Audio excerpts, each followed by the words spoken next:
Ezekiel 37, Going Deeper, Beyond Surface Meaning. Ezekiel 37 is not just about coming back to life, it's about how life actually works, how consciousness moves through form, and how sons of God participate in creation itself. This chapter reveals a universal law, not a religious lesson. Let's go deeper. 1. Ezekiel is taken by the hand. Awareness is transported. The hand of the Lord was upon me and carried me out. Ezekiel doesn't walk into the valley, he is carried. This shows consciousness can be relocated, awareness can be expanded, a son can be shown realities others can't see.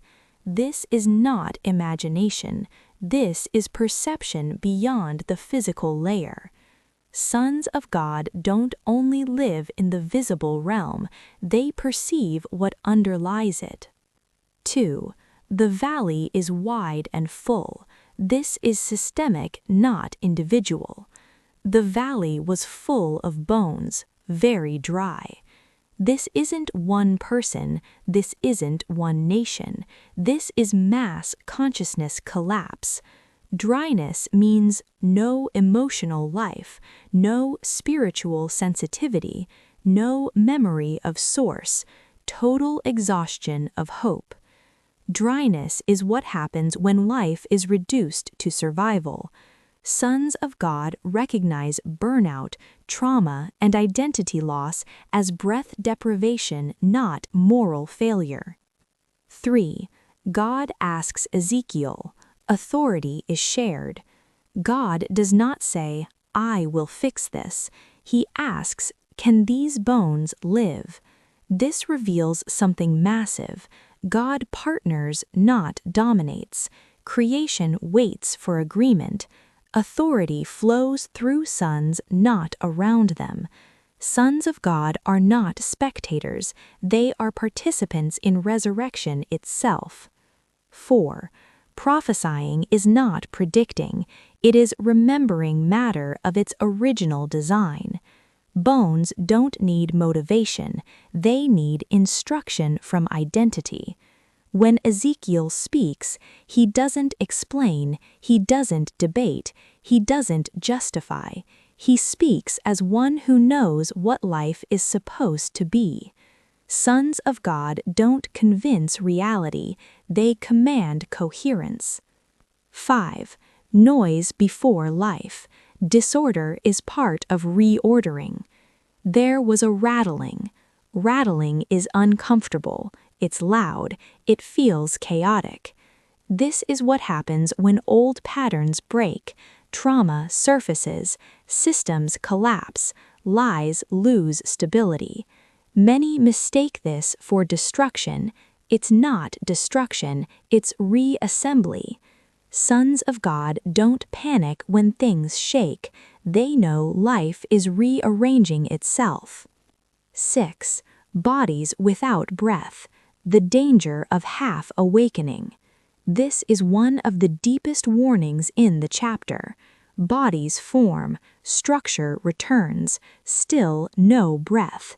This is spiritual language without presence, knowledge without embodiment, truth without love, identity without intimacy. This is where religion is born. Form tries to replace breath.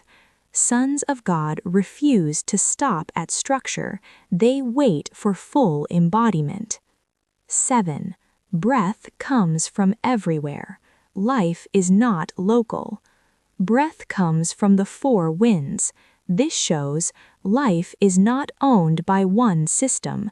God is not localized. Consciousness is multidimensional. Breath doesn't come from the bones, it comes through them. Sons of God are conduits, not sources. Life flows through alignment, not control. 8. Standing is the true resurrection. They don't run, they don't fight, they stand. Standing represents stability, identity, presence, authority without aggression. This is what dominion looks like, not domination, embodied peace. Sons of God rule by standing fully present in who they are.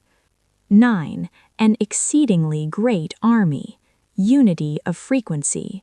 This army has no weapons mentioned, no leaders named, no enemy identified. Why? Because the threat was never external. The problem was disconnection. Unity here is frequency alignment, not organization. Sons of God don't unite by agreement, they unite by shared awareness. 10. The hidden message most miss. Ezekiel never touches the bones, he never builds them, he never breathes into them himself. He sees, speaks, aligns, allows. This reveals the deepest truth. Life was always present, it just needed permission to re-enter form. Final integration. Ezekiel 37 teaches that death is not an enemy, it's disconnection. Resurrection is remembrance. Breath is consciousness embodied. Sons of God restore life by being aligned, not religious. This chapter is not about God fixing humanity. It's about God saying, "I trust you to carry my breath," and sons of God responding, "Then let life rise."